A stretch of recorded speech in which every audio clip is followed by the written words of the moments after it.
días, Jorge, ¿cómo está?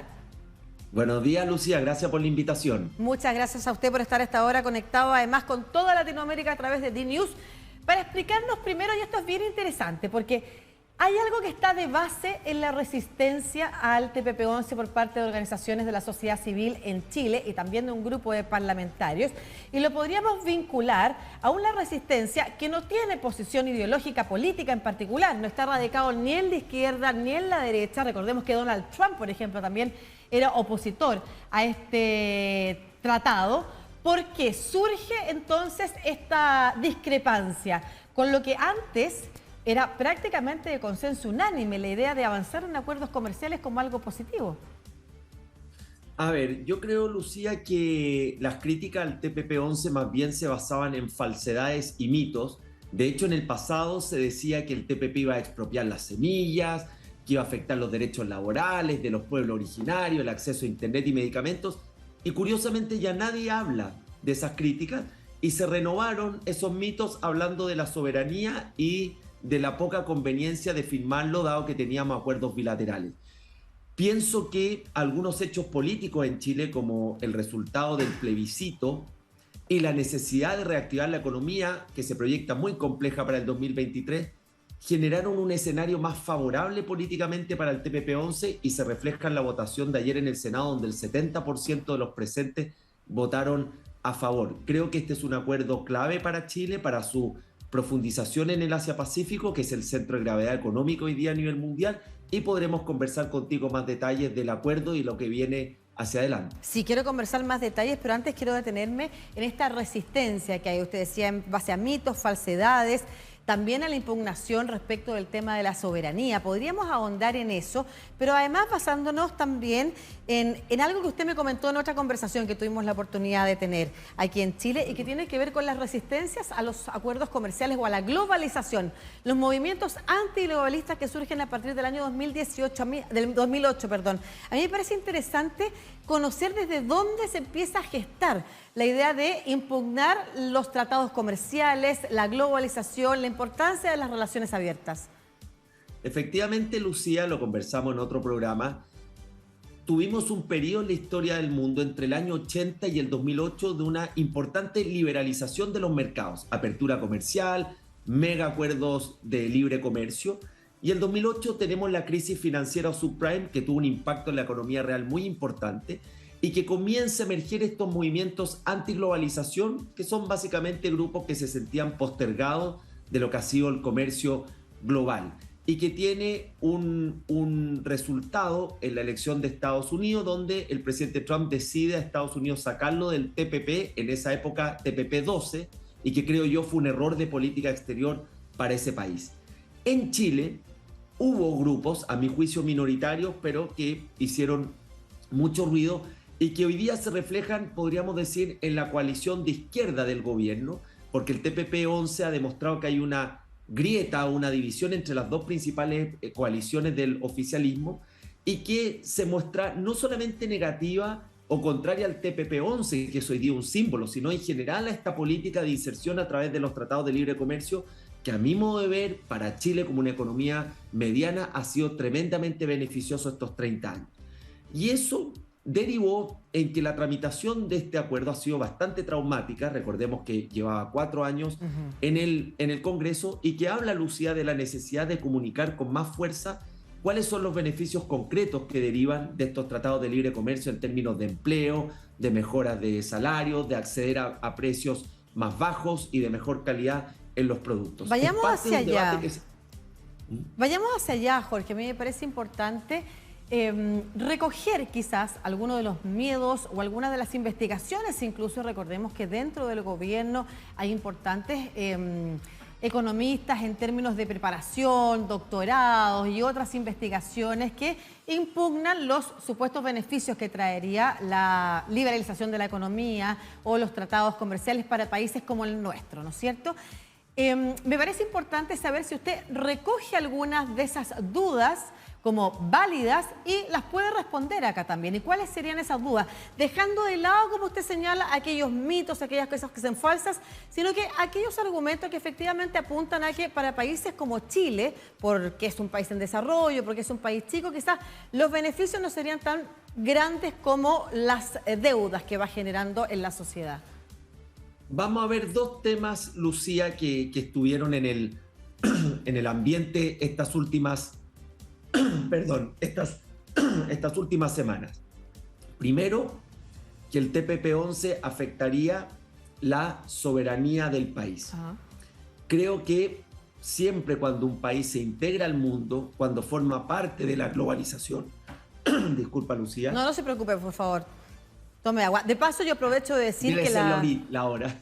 Sí, cuando de forma paso, parte de... Sí, no, yo quería aprovechar de decir también para que usted tomara agua tranquilo mientras tanto, que el cuestionar la soberanía o cuánto afecta a la soberanía del país es un cuestionamiento que hacen también otros grupos de otros sectores políticos cuando se trata, por ejemplo, de tratados internacionales vinculados a medio ambiente. Aquí en Chile pasó con la firma del Tratado de Escazú, que se postergó también siendo un proyecto también impulsado por Chile y por el gobierno de derecha de Sebastián Piñera, fue en su segundo gobierno impugnado por la extrema derecha, también con el mismo argumento, porque era ceder soberanía. Entonces eso es parte que no solamente es parte de una discusión que no solamente enfrenta el TPP, sino que cualquier proyecto, como usted señalaba, que implique relacionarse con el mundo. Exactamente, Lucía. Hay que considerar que un país que se integra al mundo genera obligaciones internacionales para ese Estado porque por contrapartida recibe beneficios.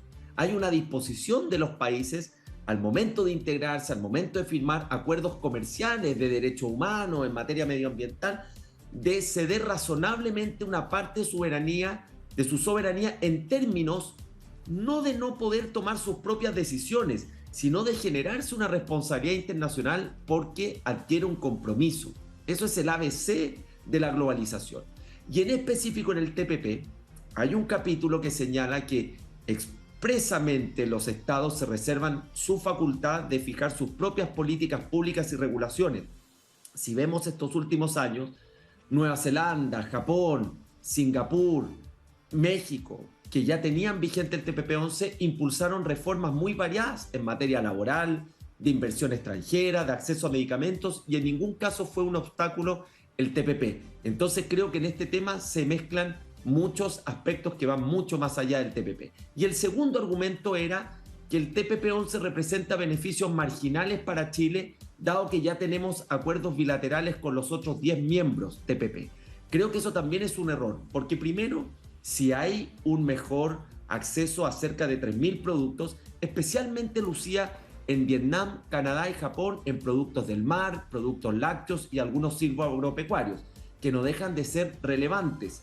En segundo lugar, el TPP no es solamente un tema comercial, no hay que medirlo solo en términos de cuánto mejoramos en aranceles, sino también de incorporación de reglas más modernas y de estándares muy altos en materia medioambiental, laboral o un capítulo dedicado especialmente a las pymes.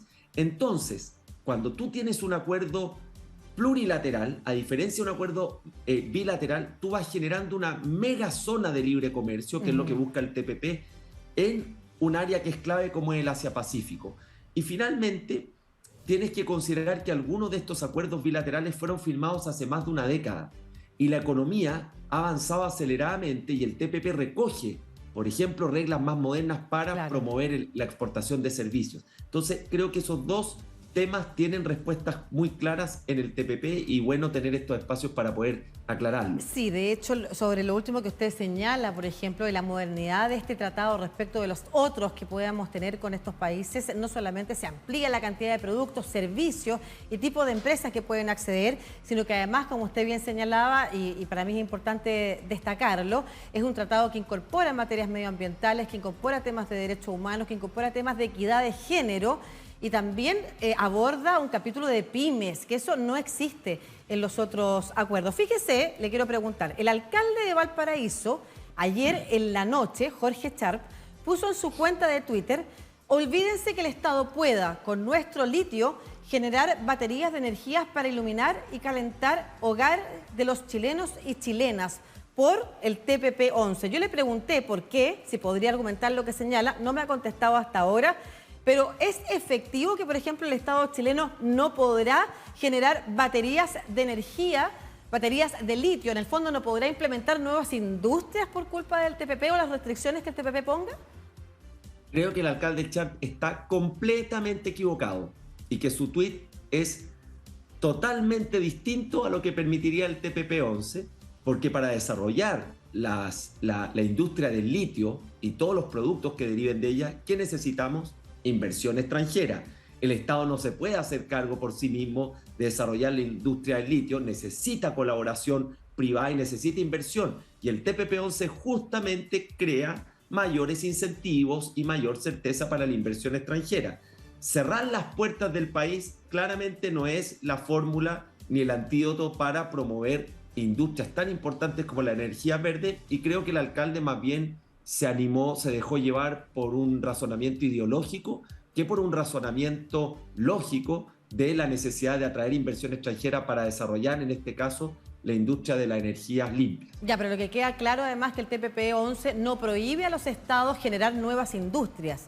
De ninguna manera, y lo dice expresamente, cada estado se reserva su facultad para fijar sus propias políticas públicas y sus propias regulaciones. Eso creo yo que es parte de los mitos, Lucía, y que hoy se llama TPP, pero es una visión negativa a esta política comercial a través de los tratados de libre comercio. Sí, lo que es complejo para un país como el nuestro, además, con una cantidad de ciudadanía muy limitada. La sociedad chilena es muy pequeña, no tenemos un mercado tan amplio, y por eso también hay que pensarlo desde ese punto de vista.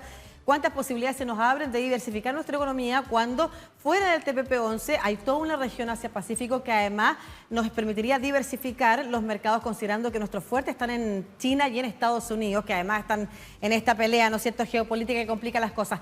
Para cerrar, profesor, hemos hablado de las side letters, las cartas laterales.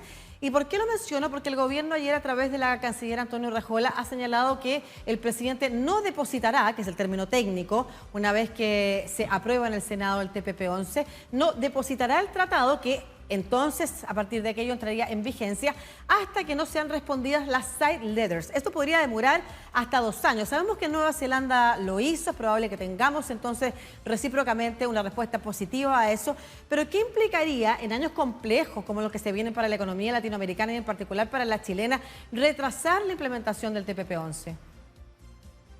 Lucía, una pequeña línea coincidente contigo. Chile necesita del mundo como una economía mediana. Por algo, cerca del 60% de nuestro PIB responde al comercio exterior. Dicho eso, side letters. Las side letters son estos instrumentos laterales que negocian los países bilateralmente, país a país, y donde tenemos un escenario que algunos países probablemente la acepten en Chile y otros no. Por ejemplo, Japón o Malasia podrían ser algunos de esos países, como lo hicieron con Nueva Zelanda. La gran pregunta es, ¿por qué esperar esas side letters si el tratado, el TPP, ya está aprobado y nada obsta a que entre en vigencia mientras se negocian esas side letters? Y creo que es una estrategia política de seguir dilatando la ratificación de este acuerdo. ¿Cuáles son los pasos que restan? Hay una facultad exclusiva del presidente, que es el depósito, que es la suerte de notificación que debe hacer a los países TPP, en este caso al depositario, que es Nueva Zelanda, y luego de ese acto formal, en 60 días entra en vigor el TPP. Hay 2 escenarios. Uno, que el gobierno espere la respuesta de las side letters de parte de los otros gobiernos y diga, ok, hemos recibido las respuestas, vamos a hacer el depósito. Y otra que a mí me parecería grave como señal a los propios países es que espere que esas side letters se tramiten en el Congreso, porque deben tramitarse en el Congreso, y luego de esa tramitación, que puede tomar 1 año, puede tomar bastante tiempo, recién ahí ratifiquemos el TPP, y creo yo que eso sería una mala señal, partiendo por los socios del TPP, de que habiendo sido aprobado, esperemos más de 1 año o un tiempo extenso para poder ratificarlo y en consecuencia entre en vigencia para nuestro país, que tendría costos comerciales en términos de competitividad de nuestros productos, costos también estratégicos, serían 2 años más que no estaríamos en la mesa con derecho a voto, y reputacionalmente, porque Chile siempre se ha caracterizado por ser un país muy creíble y muy predecible en sus relaciones internacionales. Claro, no estamos en momentos entonces de dar señales equívocas a los mercados internacionales, ni tampoco de perder oportunidades económicas y sobre todo, a mi juicio, y esto es una opinión personal, he tenido la oportunidad de preguntarle a distintas personas vinculadas, ya sea a relaciones internacionales comerciales, a usted como investigador en la materia también, respecto de las ventajas y dudas que hay sobre el TPP-11 y lo que he podido recabar es que todas las dudas que existen y se han puesto sobre la mesa están fácilmente respondidas en el mismo tratado y de esta forma solo algunos resquemores que perfectamente podrían ser abordados en el futuro. El tratado se puede modificar, se puede renegociar, uno incluso como país podría salirse del tratado, por supuesto son más en escenarios más complejos, pero por ejemplo el mismo tema de los puntos de resolución de conflictos están incorporados en el TPP-11 casi de la misma forma y al pie de la letra de cómo están en los tratados bilaterales, entonces también se puede avanzar en nuevas industrias, no significaría que Chile tendría que seguir siendo extractivista, ¿no es cierto?, para quienes efectivamente queremos cambiar ese modelo de desarrollo, preocuparnos del medio ambiente, el TPP-11 trae también información o exigencias a las economías desde ese punto de vista, así es que a mi juicio, en realidad, no hay razones para que el gobierno siga dilatando, además, y exponiéndose el propio gobierno a pérdidas políticas en el Congreso que en este momento no le hacen nada de bien. Muchas gracias, Jorge Saad, profesor director del Centro de Estudios Internacionales de la Pontificia Universidad Católica de Chile y académico de Derecho Económico y de Empresa, por esta conversación con DNews para toda Latinoamérica. Un abrazo, que esté muy bien.